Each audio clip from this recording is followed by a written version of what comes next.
The night pressed down on me like a held breath, the kind that makes your chest ache before you even realize you are afraid. Rain streaked the windows of the old guest house, turning the city lights outside into trembling veins of gold, and I remember thinking that this was how my life felt at that moment, blurred, uncertain, stretched thin by circumstances I never planned.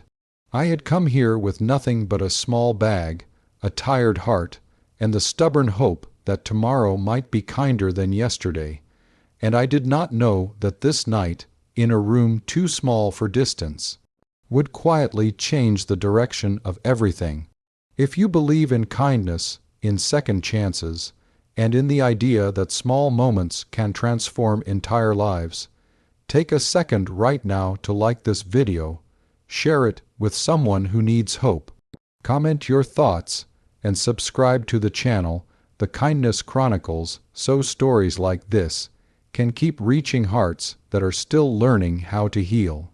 I had met her earlier that evening under circumstances that felt accidental, but later revealed themselves as necessary.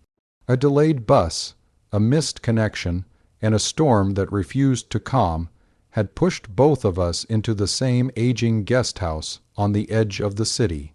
The place smelled faintly of damp wood and old paint, and the narrow hallways carried every sound as if they wanted witnesses. We were strangers bound by inconvenience, two tired souls looking for shelter rather than connection. I was carrying the weight of a recent failure that still burned in my chest, the kind that leaves you questioning your worth, your choices, and whether you are falling behind in a race everyone else seems to be winning. She carried her own quiet burdens, visible in the careful way she moved and the guarded calm in her eyes, as if she had learned that life could take things away without warning. The problem revealed itself when the owner, apologetic and exhausted, explained that a booking error had left only one room available. There were no other hotels nearby, the roads were flooding, and leaving meant risking the night outside. The room was small, practical, and honest about its limitations, with walls that seemed to lean inward and a single bed placed at its center like a truth neither of us could avoid. She stated the obvious reality of the space with a firmness that suggested boundaries built from experience, and I answered with a nervous attempt at reassurance that was less about the bed and more about survival, about sharing what little comfort the night allowed. There was no romance in that moment, only the awkward awareness of proximity and the unspoken agreement that respect would matter more than convenience. As the door closed behind us, the silence became a character of its own. Rain drummed steadily against the window, and the dim yellow light revealed the exhaustion written on both our faces. I busied myself with small movements, placing my bag down, staring at the floor, pretending that the room was larger than it was. Inside, my thoughts were loud and unkind, reminding me of how far I felt from the life I once imagined. I had lost my job weeks earlier, a quiet dismissal that left no room for protest, and with it went my confidence and my sense of direction. I had told no one how scared I was, how each night felt longer than the last, how the future looked like a foggy road with no signs. Standing there, sharing space with a stranger, I felt exposed in a way that went deeper than physical closeness. Time moved slowly, measured by the ticking of an old clock somewhere in the building and the rise and fall of our breathing. We spoke little, choosing instead to exist alongside each other with cautious courtesy. Yet even without words, stories leaked into the room. I could sense her tension soften as minutes passed, the way she sat on the edge of the bed with her shoulders slowly lowering, the way her gaze drifted from the walls to the window as if searching for reassurance in the storm. In that shared quiet, something subtle began to shift. The room stopped feeling like a trap and started to feel like a pause, a brief intermission in lives that had been moving too fast and hurting too deeply. As the night deepened, the power flickered once, plunging us into darkness before returning with a tired hum. That brief blackout felt symbolic, a reminder of how fragile stability can be, and it stirred something in me. I realized how rarely I allowed myself to be vulnerable, how often I hid behind humor or silence to avoid admitting fear. Being there, stripped of distractions, I felt the weight of my own loneliness. I thought about the people who had drifted away when life became inconvenient, about promises that faded under pressure, about the quiet belief that maybe I was meant to face things alone. Yet the presence of another human being in that small room challenged that belief without saying a word. The bed became the center of an unspoken negotiation, not of space but of trust. We arranged ourselves with care, leaving room where room barely existed, respecting invisible lines drawn by mutual understanding. The mattress creaked softly, and the sheets smelled of detergent and something older, like memories embedded in fabric. I lay there staring at the ceiling, watching shadows move as cars passed outside, my mind replaying past mistakes and imagined futures. At the same time, I felt an unexpected calm, a sense that I was not entirely alone in my uncertainty. Her breathing, steady and real, grounded me in the present moment in a way I had not felt in a long time. Sleep came in fragments, interrupted by thoughts and the occasional thunder rolling in the distance. In those half-dream states, memories surfaced of childhood nights when sharing a bed meant safety, not awkwardness, when closeness was natural and comforting. I woke at one point to the sound of rain easing, the storm finally losing its grip on the city. Dawn was still far away, but the darkness felt less heavy, as if the night had spent its fury and left behind something softer. I sensed her stirring too, a shared wakefulness that did not require explanation. Morning arrived quietly, with pale light slipping through the curtains and illuminating dust in the air like tiny stars. The room looked different in daylight, smaller but warmer, less intimidating. The storm had washed the city clean, and the silence that followed felt like a promise. We prepared to leave with the same politeness we had maintained all night, but there was something else now, an unspoken recognition that we had shared more than just space.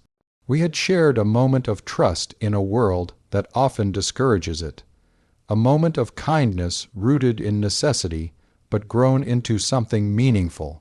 As we stepped out into the fresh morning air, our paths diverged, but the impact of that night lingered. I walked away feeling lighter, not because my problems had vanished, but because I had been reminded of my capacity to connect, to respect, to offer and receive humanity even in uncomfortable situations. That single bed had held more than two tired bodies. It had held fear, hope, boundaries, and the quiet courage it takes to believe that there can be room for both understanding and vulnerability in our lives. In the days that followed, I noticed changes in myself. I spoke more honestly with people, admitted when I was struggling, and accepted help without shame.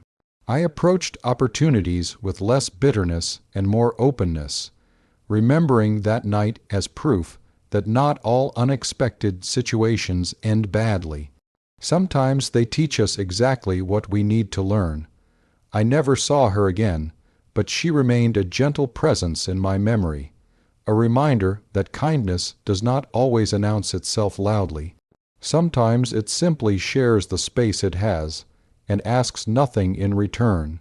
If this story stirred something in you, if it reminded you of a moment when a stranger's presence made a difficult time easier, please take a moment now to like the video, share it with someone who might need encouragement, and subscribe to The Kindness Chronicles so more stories like this can continue to spread warmth and hope. And before this story ends, I have a special request for you. Go to the comments and write this line exactly as it is. there is always room for kindness.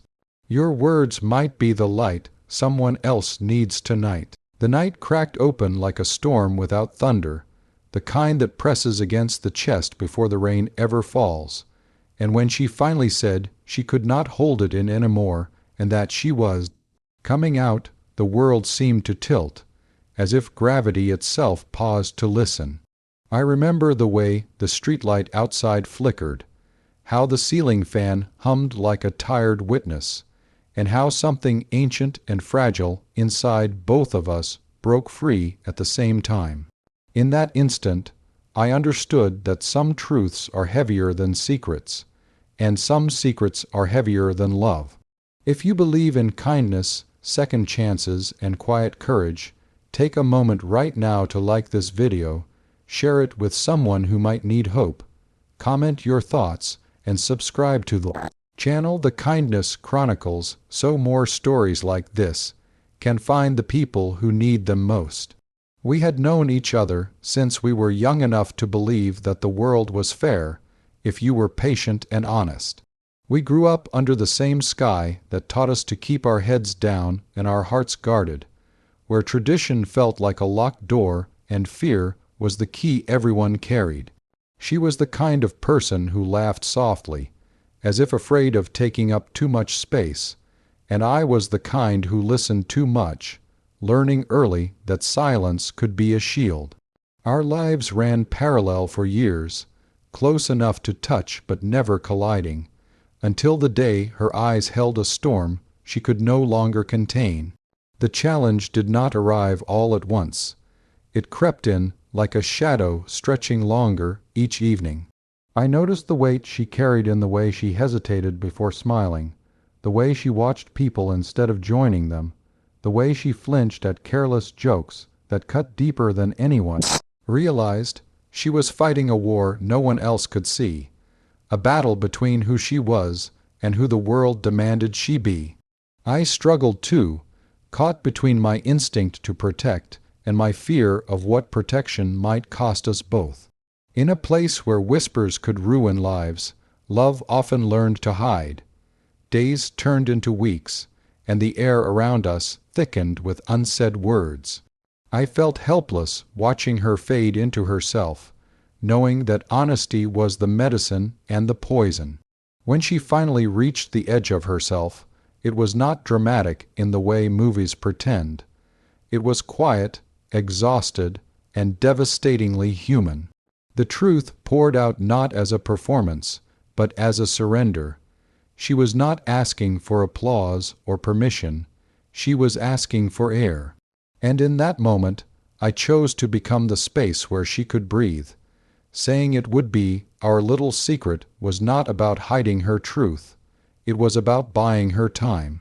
Time to heal, time to stand stronger, time to choose her own moment. Yet that promise carried its own weight. Secrets demand vigilance, and vigilance can erode the soul. I learned what it meant to listen without fixing, to guard without controlling, to love without ownership. Every gathering became a test, every conversation a tightrope. I watched her smile through pain and wondered if silence was saving her or slowly drowning us both. The world outside did not soften just because our hearts had opened. Prejudice remained loud, ignorance careless, and danger real. I saw how easily kindness could turn into cruelty when difference appeared. My own struggle grew as I questioned my role, my courage, my limits. There were nights I lay awake imagining a future where she could walk freely, and mornings when fear convinced me that dreaming was reckless. Still, change has a way of beginning in the smallest places, and ours began with trust. As months passed, something subtle shifted. She started to stand taller, her laughter grew steadier, and her eyes carried less apology. The secret did not shrink her, it strengthened her. Watching that transformation taught me that truth, even when hidden, has a way of healing from the inside out. I learned that allyship is not loud declarations but consistent presence, not grand gestures but everyday loyalty. Together, We built a quiet sanctuary in a noisy world. The turning point came not with an announcement, but with a choice. She chose herself in a room where fear once ruled. She chose honesty in her own time, with her own voice. The aftermath was not easy. Some doors closed, some hearts resisted, and some nights were heavy with tears. But others opened unexpectedly. Compassion appeared where we least expected it, and love proved more resilient than hatred. I realized then that secrets are sometimes bridges, not prisons, and that coming out is not a single moment but a lifelong journey. By the end, the story was no longer about secrecy, but about courage rippling outward.